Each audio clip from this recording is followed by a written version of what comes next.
औज़ुबिल्लाहिमिनश्शैतानिर्रजीम बिस्मिल्लाहिर्रहमानिर्रहीम। आज हम साइंस की 7th क्लास साइंस की बुक में से यूनिट नंबर 1 करने जा रहे हैं, ह्यूमन ऑर्गन सिस्टम। जिसका जो सेकंड पार्ट है वो हमारे पास क्या है, common disease of respiratory system. Respiratory system को हमने लास्ट लेक्चर में देख लिया, तो इसमें से हमने इसके कुछ डिजीज़ देखने हैं।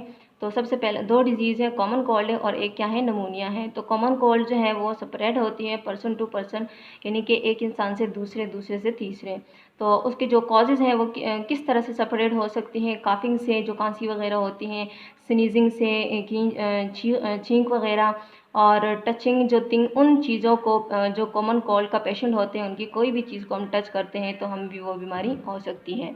उसके बाद अगर हम देखते हैं उसके सिम्टम्स देखते हैं तो सोर थ्रोट है, गले की खारिश वगैरह, काफ है, रनिंग नोज़ है, बहती हुई नाक और कंजेशन है कि कुछ जम जाए वगैरह, और स्नीजिंग है और हेडेक वगैरह है।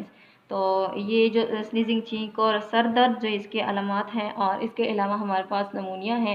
तो नमूनिया क्या है कि जो लंग्स का एक इन्फेक्ट है, ऐसा इफेक्ट है जिससे इन्फेक्शन पैदा होता है। तो अगर एक लंग को हो तो उसे हम नमूनिया कहते हैं, अगर दोनों लंग्स को ये बीमारी हो तो उसे हम डबल नमूनिया कहते हैं। और नमूनिया के जो ज़्यादातर कॉज, नमूनिया जो है वो पूरी दुनिया में बच्चों के ज़्यादातर डेथ का बाइस बनता है। और इसके अलावा जो इसके सिम्टम्स अगर उसके देखने, और काफ है, फीवर है, चेस्ट पेन है कि जो सीने में दर्द होता है, और नेज़ल कंजेक्शन है, और रैपिड ब्रीथिंग है, तेज़ हवा, और लॉस ऑफ एपेटाइट यानी कि भूख का खात्मा। उसके बाद ट्रीटमेंट देखते हैं तो वैक्सीन्स भी हम यूज़ कर लेते हैं इसकी ट्रीटमेंट में। यूज़ टिश्यू और हैंडकरचीफ वगैरह भी हम यूज़ कर लेते हैं। और जो भी हम जैसे ही हम जर्म्स से ख़ुद को बचाने के लिए जो हैंड्स होते हैं वो भी फौरी तौर पर यूज़ कर लेते हैं, आमतौर पर यूज़ कर लेते हैं। उसके बाद हमारे पास इस चैप्टर के एक्सरसाइज है जो अभी हमने देखना है। तो complete each of the following sentences by writing the correct terms. तो इसमें से हमने देखना है the process of breaking down of food. तो क्या है हमारे पास, डाइजेशन है इसका आंसर। और muscular contraction that move food, क्या है, पेरिस्टॉलिसिस है। और the grape like the clusters of tiny thin walled balloons in lungs, alveoli, the dome shaped muscle at the bottom of our chest, diaphragm, the process of getting air into and out of the lung, breathing। तो उसके बाद हमारे पास कुछ correct options हैं जो अभी हमने देखना है। Question number 2, the place where digested food is absorb, कि वो कौन सी जगह है जहाँ पर जो डाइजेस्टेड फूड होती हैं वो एब्जॉर्ब हो जाती हैं। तो वो क्या है हमारे पास, स्मॉल इंटेस्टाइन है। और what part of our body contracts and moves down when we inhale, तो क्या है, डायाफ्राम है। और उसके बाद जो हमारे पास है, air is moisture filtered and warm in the nose में ही होते हैं, यानी कि फिल्टर हो जाता है। और अगर वार्म हो तो, मॉइस्ट हो तो वार्म भी हो जाता है।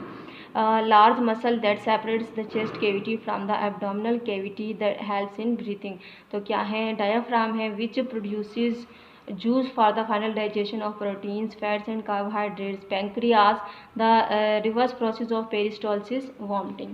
उसके बाद क्वेश्चन आंसर आ जाते हैं शॉर्ट क्वेश्चन से पहले। How is carbon dioxide produced in our body.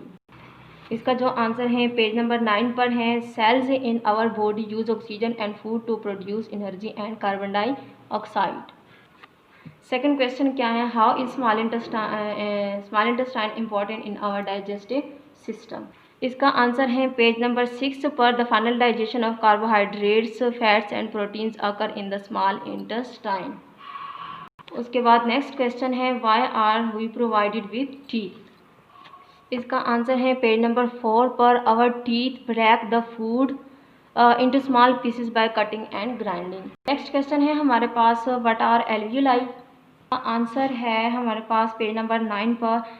Eight the end of each bronchiole tiny air sacs called alveoli are present. Next question है, briefly describe the mechanism of breathing.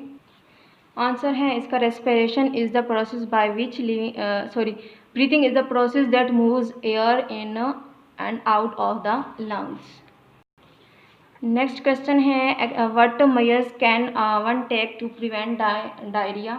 इसका answer है page number 7 पर, always wash our hands with soap after using the toilet, कि जब भी हम toilet को use करें तो उसके बाद फौरी तौर पर हमें हैंड वॉश करने चाहिए। Wash all fruits and vegetables before cooking और ईटिंग, कि कुछ भी हम चाहे वेजिटेबल्स को खाएं या फ्रूट्स को खाते हैं तो उससे पहले उसको धो लेने चाहिए। उसके बाद लॉन्ग क्वेश्चन है, explain the process of digestion of food in the mouth and stomach. Answer है इसका पेज नंबर 4 एंड 5 पर। यहाँ पर माउथ को भी हमने एक्सप्लेन करना है, ये पूरा पार्ट करना है, और जो स्टमक वाला पार्ट है वो भी हमने कंप्लीट करना है इसके आंसर में। नेक्स्ट क्वेश्चन है, describe the human respiratory system. तो रेस्पिरेटरी सिस्टम का हमने ये देखना है, मैंने पहले भी लेक्चर में बता दिया, सारा समझा दिया है। रेस्पिरेटरी सिस्टम की डेफिनेशन देखनी है यहाँ से ऊपर से, और उसके बाद जो है उसके पार्ट्स देखने, नोज, ट्रैकिया भी हैं, ब्रोंकाई एंड लंग्स वगैरह। तो ये सारा कंप्लीट हमने यहाँ तक एल्विलाई वगैरह एंड तक कंप्लीट करना है, साथ में इसकी डायग्राम भी देखनी है इसके आंसर में। नेक्स्ट क्वेश्चन है हमारे पास, write a note on constipation and pneumonia. इसका जो आंसर है पेज नंबर 7 पर, कॉन्स्टिपेशन वाला पार्ट है इसमें, कि हमने देखने हैं कॉन्स्टिपेशन क्या है, और इसके जो हमने प्रिवेंशन देखने वो भी देख लेने हैं, और कैसे महफूज होते हैं। तो ये इसका एक हिस्सा ये हो गया, और दूसरा जो नेक्स्ट पार्ट है वो नेक्स्ट पे नमूनिया का जो पार्ट है वो पेज नंबर 11 पर है। तो इसको भी हमने कंप्लीट देखना है कि नमूनिया क्या है, पहले भी मैं समझा दिया है ये सारा, उसके सिम्टम्स क्या हैं और ट्रीटमेंट क्या है।